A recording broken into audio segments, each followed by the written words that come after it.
Welcome to this lecture on aspects of Western philosophy, which would focus on the philosophy of Immanuel Kant.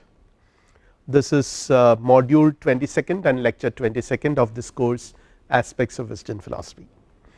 And this lecture we would see the following topics. We will see the notion of the ideas of reason, which is very central to Kantian philosophy, in the sense that in the previous lecture I have pointed out that the entire Kantian philosophy can be understood with the three transcendental critics or the three transcendental approaches. One is the transcendental analytic, the other one is transcendental aesthetic, the first one is actually transcendental aesthetic, second one is transcendental analytic, and the third one is transcendental dialectic.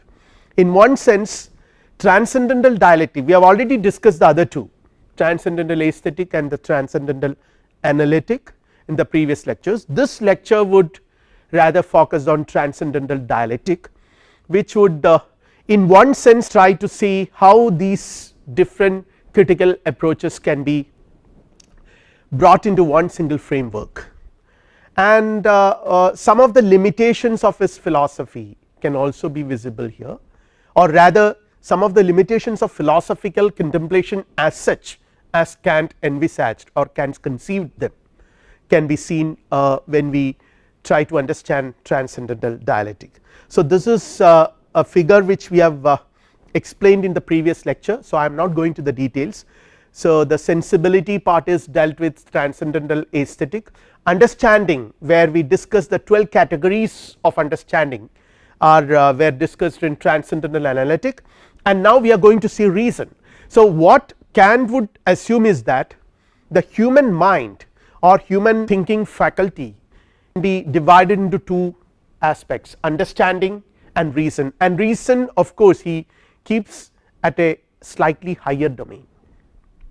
So we are going to see that in this lecture, and transcendental dialectic in that sense is a critique of understanding and reason both, because it tells us about the limitation of understanding, that if you try to apply the categories of understanding to certain domain, then you would ultimately land into certain troubles. So that is what transcendental dialectic wants us, and also it tries to understand reason, the capabilities of reason, the possibilities of reason, and the role that the ideas of reason play in the entire philosophical or philosophizing enterprise. So the critique of understanding and reason, their claims to provide knowledge of things in themselves. So in the previous lecture I have made this distinction between reality as we see it, as we experience it, as which is given to us in our experiences, which is known as phenomenal world, and there is a nominal world, there is a reality which is behind it, which underlies that, which cannot be known. So in that sense we have seen that Kant is an agnostic. Now this agnosticism is being explicated further with transcendental dialectic, and he warns about the misuse of the a priori concept and principles. These concepts, these categories of understanding, the 12 categories of understanding which we have discussed in the previous lecture, have got certain limitations. We have already seen it in the previous lecture itself. So this lecture would rather explicate further on that aspect, that we are not supposed to apply these categories on noumena, on things in themselves. It is a critique of the metaphysical use of understanding and reason, and it warns about the illegitimate extension of the a priori concepts from the objects given in sense intuition to things in general. So these a priori concept, these a priori categories, their application has a limitation. So it tells us that okay, so far we are within these limitations, they are legitimate. Physics for example, natural sciences for example, they actually require an application of these categories in the sensible reality. So long as we confine ourselves to that domain, it is absolutely legitimate, but once we try to cross it, go beyond that and apply these categories to noumena, to reality with a capital R, then we would ultimately land into troubles. The cognitive function of the categories are limited to the objects of sense intuition or phenomena. Beyond that we are not supposed to do, apply them. Not possible to have universal and necessary or a priori knowledge of anything non perceivable. So sensibility, transcendental aesthetic, understanding, transcendental analytic. So these two things combined we will get knowledge about the world, but there is no a priori knowledge possible about anything that is non perceivable, because perception is important. Percepts without concepts are blind, and concepts without percepts are empty. So both of these things are necessary for having knowledge about the phenomenal world, or a priori knowledge about the world. Now what about noumena? See, Kant would say that noumena is unknowable, it is something which lies behind, its existence is never doubted. You cannot, just because we do not experience it, we cannot know about anything about it, does not mean that it does not exist. It exists, without that it is a precondition, without that we cannot have knowledge at all. So the Kant never doubts its existence. Philosophy envisages understanding the ultimate unconditioned reality that lies behind the phenomenal world. See, Hume also suggests something in this direction, that you can never know anything with certainty about matters of fact, and these are the two domains according to Hume, matters of fact and this relations, nothing else. Knowledge is confined to these two domains, and as far as the knowledge about the matters of fact is concerned, there is absolute uncertainty. He rejects causality. All these things we have discussed in detail in previous lectures, so I am not going to the details, but the point here is that there is a tendency in philosophy and metaphysics to know, to seek to understand what is that which lies behind, that the underlying reality. That propensity is something which we cannot deny, it is there.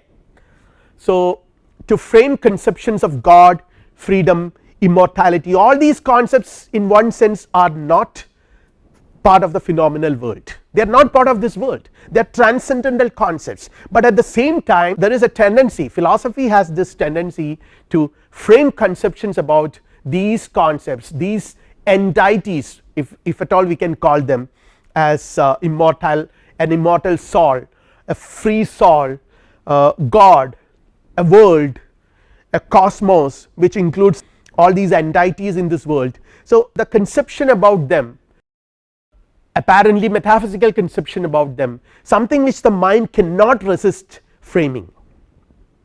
So we have the three most fundamental concepts which later Kant would call them as ideas of reason: soul, the unitary and substantial soul, something which is substantial, something which unites everything; the cosmos, which is infinite world process as a unity. Apart from this diverse things which is transitory we see around, there is a world, there is a cosmos which unites everything that goes around, and there is a concept which is the supreme unity of everything. So God is a totality of existence, everything is converged in God. So these are some concepts which we have, which is in one sense we can say that the result of our metaphysical propensities, but something which human mind cannot avoid envisaging. The tendency cannot be avoided, cannot be ignored, that is part of human reason. So now Kant talks about them. On the one hand he says that it is not possible to talk about them in the sense that we can have knowledge about them, trying to know them in the same way we try to know objects in the world, that is impossible, that is metaphysics. Trying to frame concepts, a priori concepts about them is impossible, but at the same time it is very important that we have to think about them, we have to assume their existence, because they have a very important regulative role to play in our conceptualization. We will see that. So knowledge about noumena is something where we apply the categories of understanding to noumena leads to illusions. When we try to apply the same category, the 12 categories, quality, quantity, modality and relations, to these metaphysical domain, say for example God, let us say, even the question of existence of God itself, when you try to prove God's existence, how do you try? There are several methods by means of which philosophers have attempted to prove God's existence, theologians and philosophers, and Kant would ridicule all of them. He would say that all these attempts would ultimately lead to kind of illusions, transcendental illusion he calls them, because thought can never explore what lies behind nature as its ultimate ground. It is a ground of what we see. Human thinking or human thought can explore only what is provided to it through sensations, but what lies behind these sensations, that is something which human mind cannot access. So whatever you talk about it, in whatever way you try to explain it or understand it, it is ultimately going to end up in a kind of illusion. You can never know them. Nomina can never become a proper object of our investigation.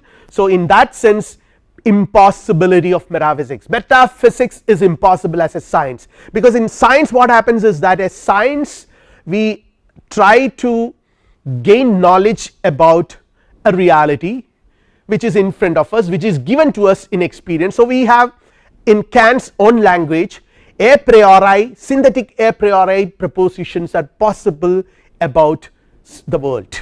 So only when there are synthetic a priori propositions we can talk about scientific knowledge.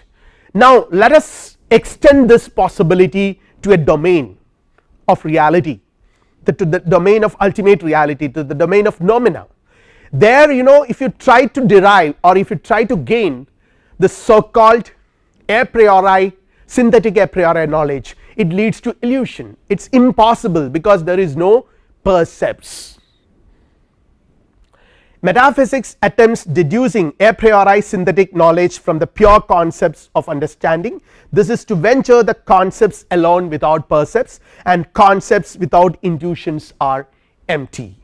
Therefore metaphysics is impossible. Metaphysics as a science is impossible, in the sense that if you try to derive or if you try to develop a metaphysics in the line of physics which is constituted of synthetic a priori propositions, it is impossible. It is not going to gain, it is not going to yield any result, any fruits at all. Now again, applying a priori conceptions to things in themselves leads to antinomies. Metaphysics as a possible source of objective knowledge is completely excluded from Kantian scheme of things, and again questions which are legitimate when asked about the world of experience are meaningless when asked about the transcendental reality. For example, let us say causality, A causes B, my clapping causes the sound. This is quite legitimate, I can understand it as far as, you know, I apply these categories of relations, relation of causality to the empirical world. But when I try to extend this to the non empirical world, to the world of nominal reality, God, whether God caused this, when I raise such a question it leads to nonsense, because I can never understand, I can never prove it, I can never be sure about it. Example, notions like cause and effect, substance and accident are perfect and legitimate when applied to the phenomenal order, and transferred to the nominal world they lead to nonsense. So to say that, okay, why is it that it is not raining, there is drought, it is not raining because God is angry, they lead to a kind of blind beliefs which have no basis in experience, no basis in scientific theorizing. So you can never claim them as knowledge, they are just beliefs, they are never, they can never be elevated to the status of knowledge, because there is no confluence of, or there is no coming together of percepts and concepts in such cases, and they are called transcendental illusion. Principles of the understanding are immanent principles, the categories of understanding are immanent, cause effect, all these things are immanent, and mistaking immanent or subjective, they are subjective principles for objective principles or transcendental principles is the result of this will ultimately result in error and illusion according to Kant. When we apply the subjective principles to things in themselves, to reality, to nominal reality, that leads to transcendental illusion, and transcendental dialectics warns us against that. It tells us that, okay, this is the this is where, you know, you end up in transcendental illusion and you have to come out of it. you have to, how do you come out of it? You can come out of it only by knowing the limitations, only by knowing the limits of your understanding. So transcendental dialectic endeavors freeing us from this dogmatical illusion or the transcendental illusion by means of a critique that will limit our speculative pretensions to the sphere of possible experience. It tells us categorically that okay, you can apply these categories of understanding, these a priori categories, to this domain, not beyond that. Do not extend it any more beyond this what is in front of you. So that is how it tells you, and transcendental dialectic intends to free us from our transcendental illusions. It also explores the roles of transcendental ideas. In that sense, we can say that there are two roles of reason. There is a negative role as well as a positive role. The negative role is to tell you that okay, these are the limitations, and there is this propensity of human mind to go beyond, to conceptualize what is lying beyond. That tendency might lead you to troubles, but at the same time the reason can also tell us about transcendental ideas which are inevitable for our theorizing. So transcendental dialectics deals with both. It has a negative and a positive role it assigns to reason. So let us see what is a negative role of reason. It leads us to transcendental illusion. I have already mentioned it, and it is a source of all metaphysical errors, because we have a tendency to apply these categories to things in themselves. We tend to apply them to all reality that is in front of us, and then it leads to antinomies. I will explain what antinomies is slightly later. Now the positive role, which is a necessary role of reason, this is what this lecture is primarily concerned about. It is the source of the necessary ideas. Reason is the source of the necessary ideas and principles that play an essential role in scientific theorizing. So this is what we are trying to see now. It has a positive role. This metaphysical propensity, the so called metaphysical propensity which has the potential to lead us into dangers, has got a very positive, it actually suggests the possibility of certain ideas, certain transcendental ideas which are called the ideas of reason. They play an essential and a very important role in scientific theorizing. It examines the higher processes of the reason to see whether it is possible to discover the ultimate nature of things in themselves, and it is a source of transcendental concepts or ideas. I have just mentioned, we have already seen what are these basic transcendental ideas. The first one is the soul, the self, the second one is the world or the cosmos, the third one is God. So these are the fundamental basic transcendental concepts or ideas. Now when we talk about immanent and transcendental principles, since I have already mentioned about it, the immanent principles are known as a priori concept of understanding. I have already discussed this. They are principles which are applied within the confines of possible experiences and are subjective.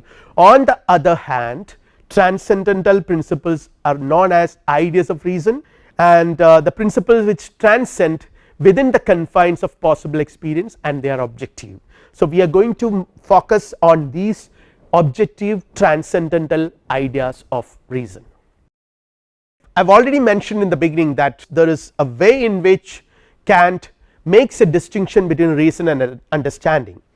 Reason according to him is a higher function of the mind than of understanding, and it is a mind's activity which is concerned solely with the enquiry as to its own operations, and metaphysics is the occupation of reason with itself. In that sense, metaphysics is the occupation of reason with itself.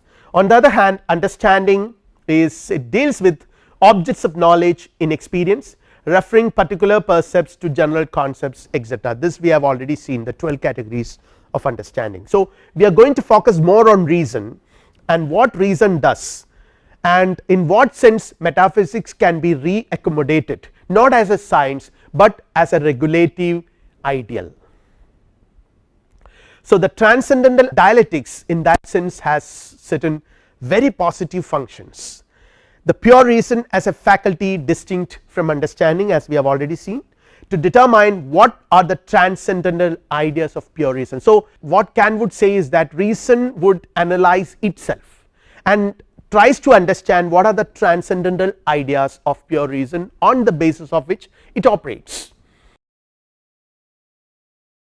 This is also an attempt to find out the legitimate and proper function of the ideas of pure reason. We have already mentioned that these ideas, the metaphysical ideas, say for example the idea of a world which encompasses all these events which we see around us, it is a metaphysical idea. We cannot talk about such a world in the scientific sense of the term. We can never have a knowledge about it as such, an a priori synthetic knowledge about it, because there is no percepts or corresponding to them. So but at the same time the concept of world as a whole, cosmos, or the concept of self, not the empirical self but a transcendental self which is permanently there, we cannot talk about it from the scientific sense of the term. See for example, we can never frame synthetic a priori knowledge about the self which is transcendental. Synthetic a priori knowledge is possible only about the empirical self, and the empirical self is an entity which changes from time to time. So here on the one hand Kant warns us against the extension of these categories to that domain, but at the same time he says that these ideas of pure reason like self or God or cosmos, they have a very important function in human thinking. So what is the legitimate and proper function of the ideas of pure reason is something which transcendental dialectic would explore. They arise in us through the very nature of our reason. So Kant would say that is where he says, you know, reason has to find it out within itself. Reason, when reason turns itself to itself, so it finds these transcendental ideas, only their misuse is deceptive. He says that they are there, but when you try to sort of extend the categories to understand them, then they are problematic. So the proper function of the ideas of pure reason are determined by the constitution of our reason. So transcendental dialectics aims at understanding, analyzing and examining the constitution of reason itself. How do you do that?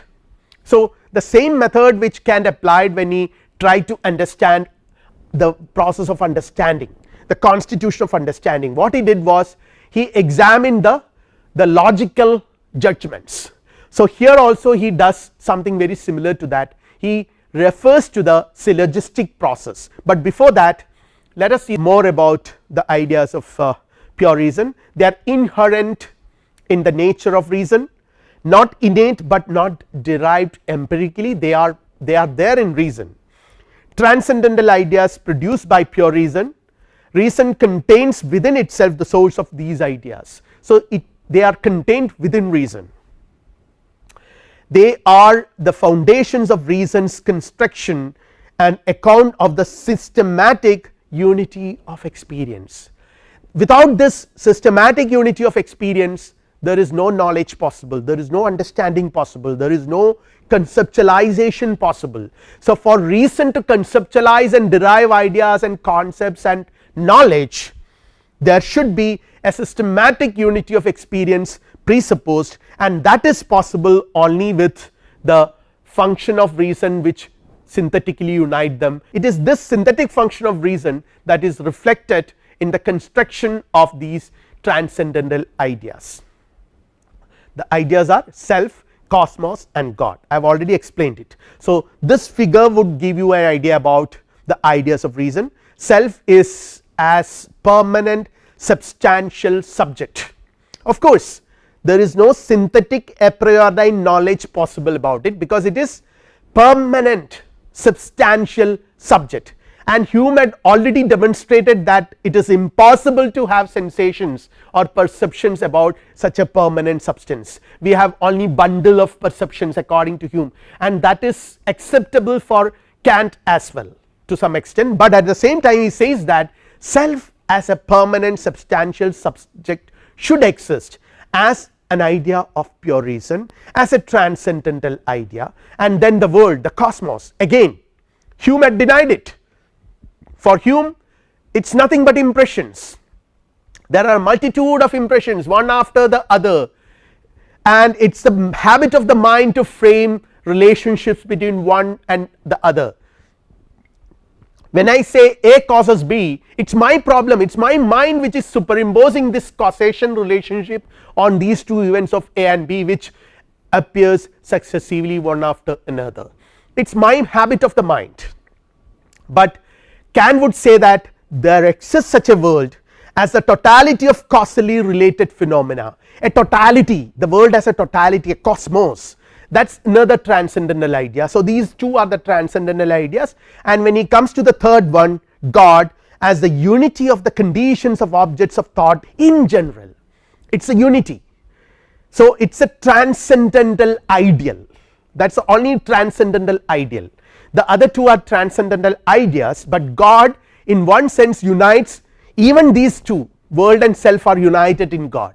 So that is all encompassing, all uniting concepts, and these ideas of reason are human mind has a tendency to go back to that.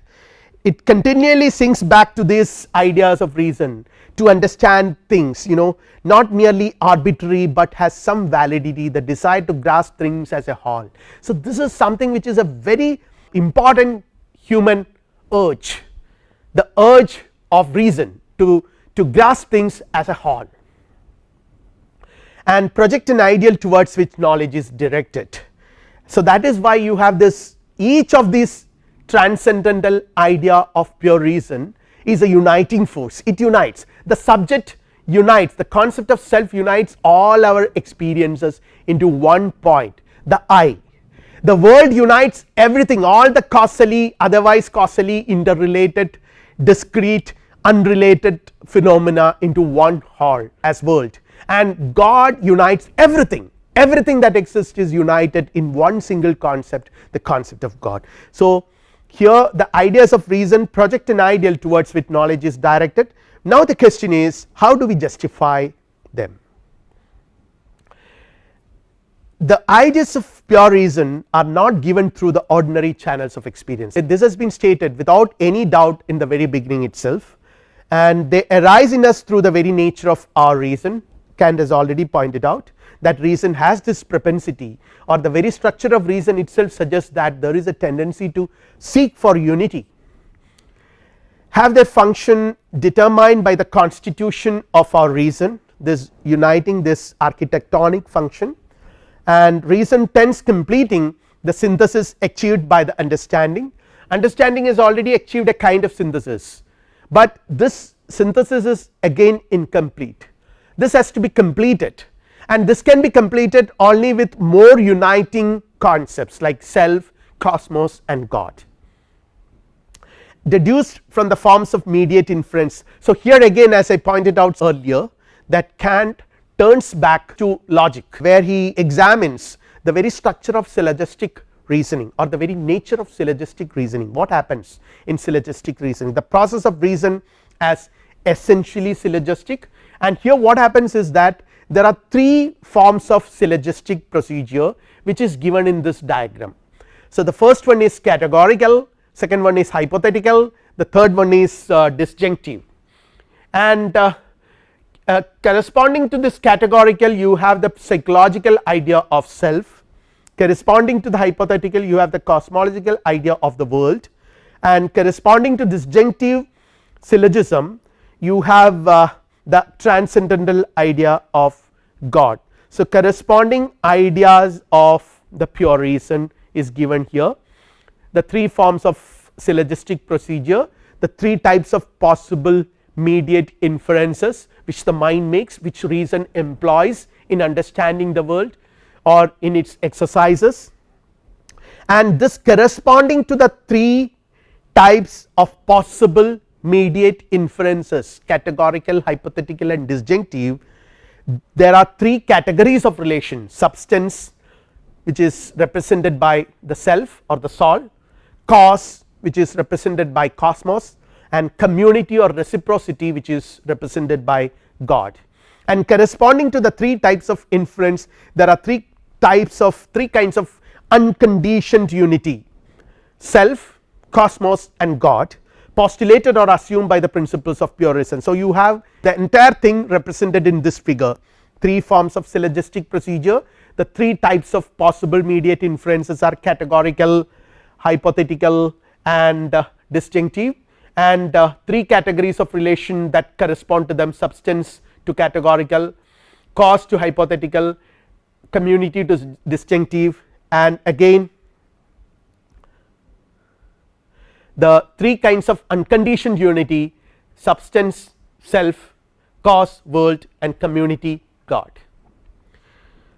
Now again, to derive the 3 kinds of unconditioned unity from the 3 types of syllogistic inference, ascending by a chain of categorical syllogism, reason seeks something which is always subject and never a predicate, that is a self. A subject or the self is always a subject, it is never a predicate. So, reason demands that, or it seeks to identify such a subject which is never a predicate but always a subject.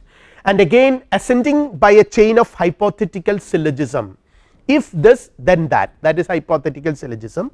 Reason demands an unconditioned unity in which an ultimate which is an ultimate presupposition for all these conditional things to happen, all these causal relationships to function, and that is the cosmos. And finally, ascending by a chain of disjunctive syllogism, reason demands an unconditioned unity in the concept of God.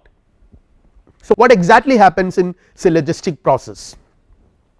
Here again we could see that Kant talks about the natural propensity of the mind. I have already pointed out that there is a compulsion in the mind, there is a natural compulsion of the mind to expect that its knowledge should be capable of unification and systematization. So, knowledge is possible only when there is a systematization, only when a unification is possible, only when everything is well established. And the nature of the syllogistic procedure suggests the metaphysical ideals of God, of self and the world. So, these are the unconditioned unity, the principles of unconditioned unity, the ideas of transcendental reason. So, they are presupposed.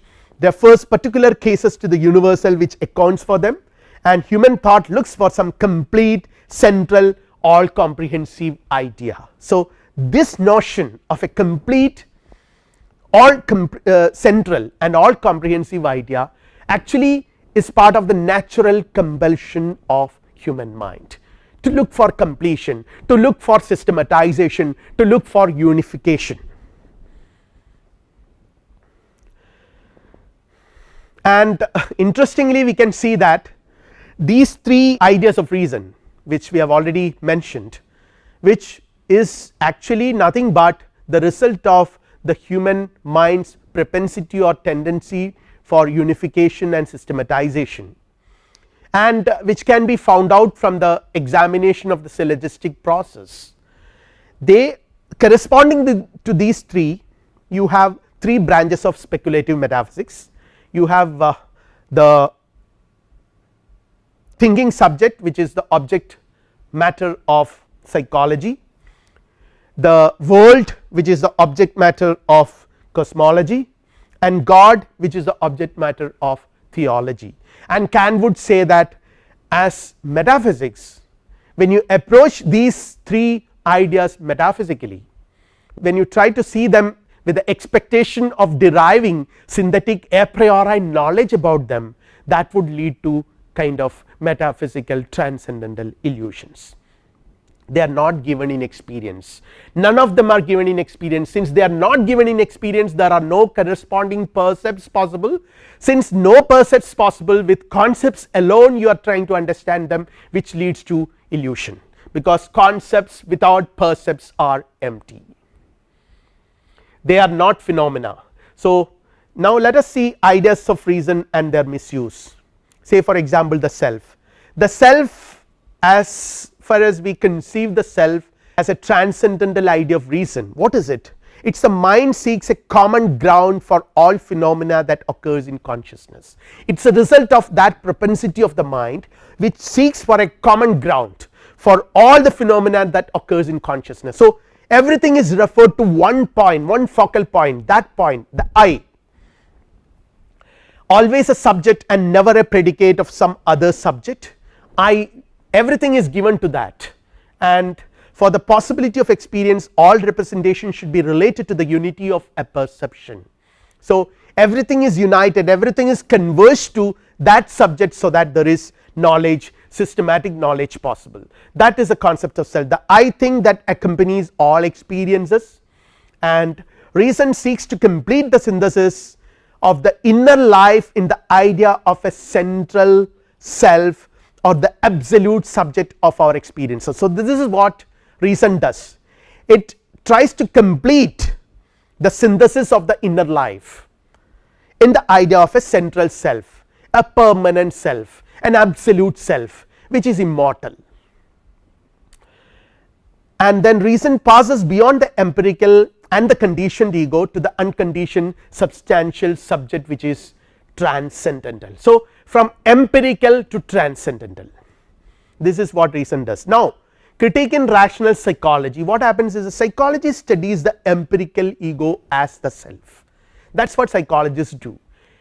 The focus is on empirical self which is in the world, which is very much part of the world, and again empirical ego is an object in time and is reducible to successive states.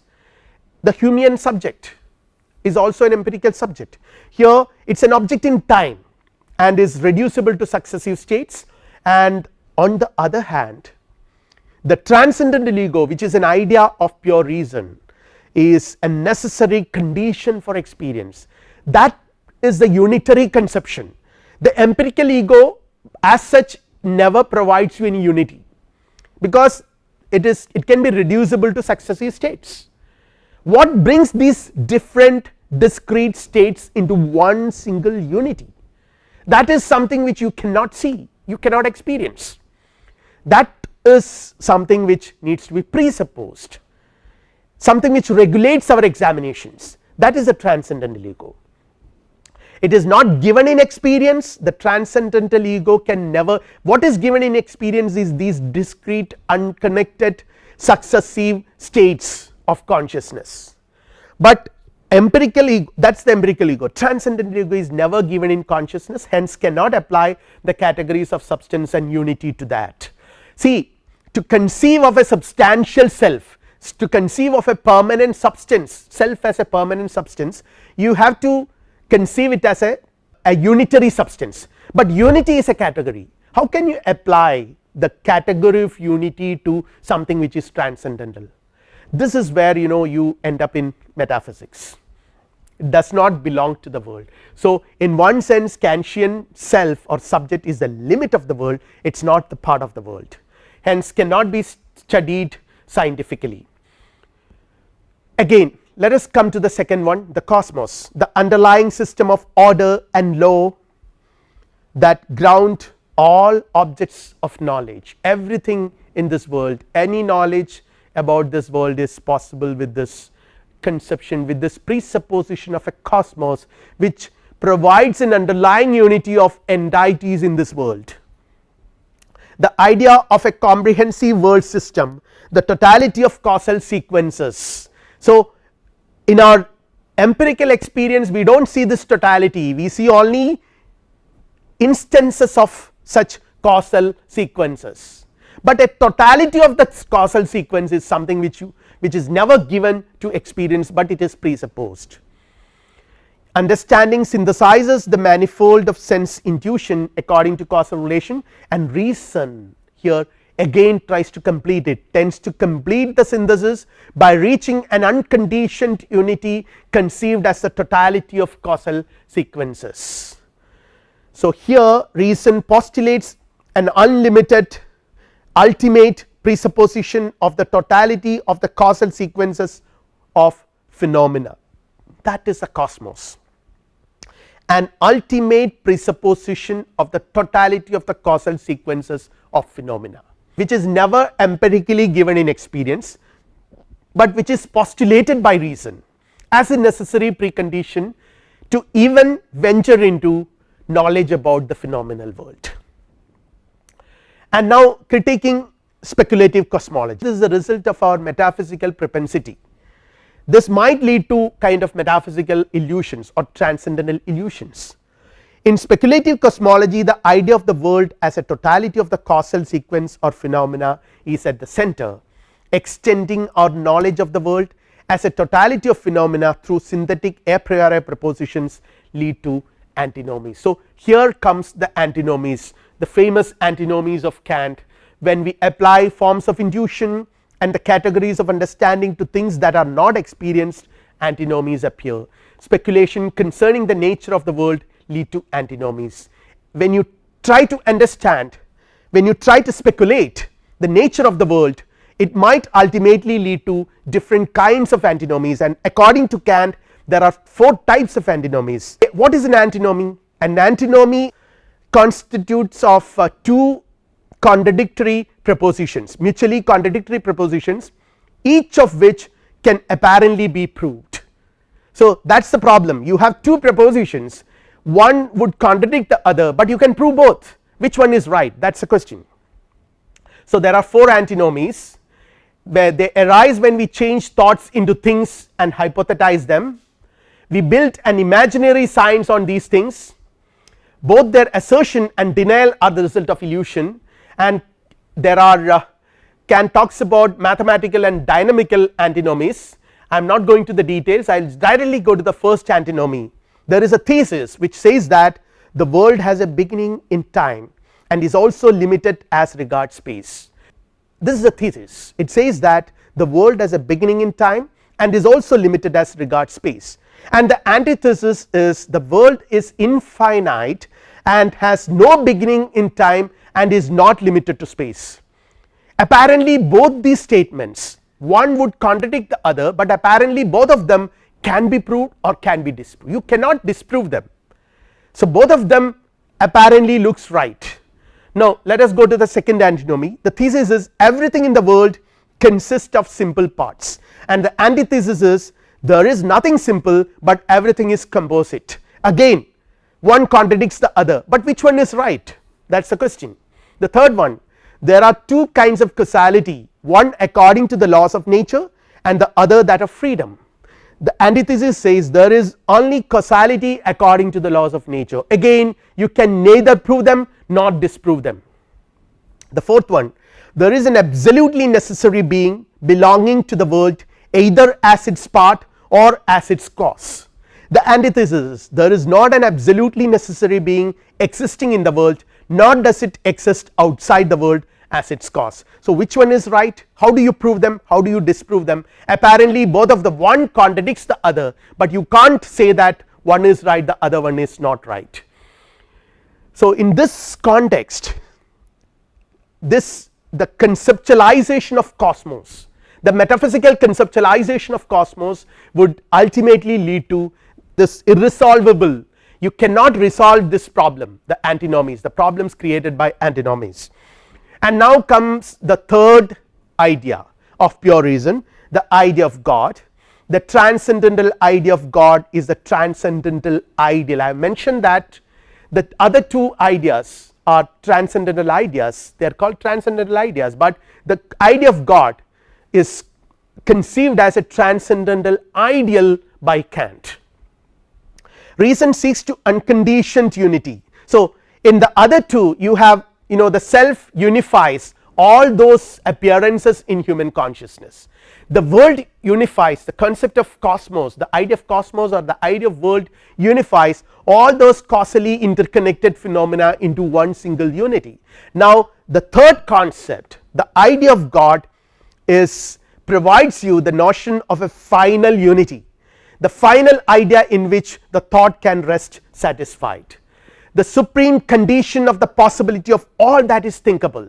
So, everything converges to this fantastic idea of God in Kant's philosophy, and minds search for more unity and comprehensiveness, make it more towards some higher center of unification. So, more and more it is actually moving towards higher and higher unity, from self to world and now to God. Mind refers both the self and the world to some all comprehensive idea. So, even these 2 concepts are unified with the notion of God, which is the ultimate unitary concept. An idea which grounds both the self and the world is the idea of God. Again, the idea of the sum total of all possible predicates containing a priori the data for all particular possibilities. So, every possibility is contained in it. So, it is such an idea, such a grand idea which unifies everything. The idea of the aggregate or sum total of all possible perfections, the idea of the most perfect being, of the most real being, and the union of unlimited pure perfections in one simple being.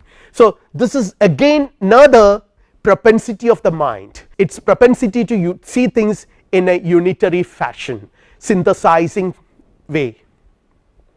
And now Kant advances a critiquing of this philosophical theology by saying that reason seeks the unconditioned unity of all possible predicates which cannot be found empirically.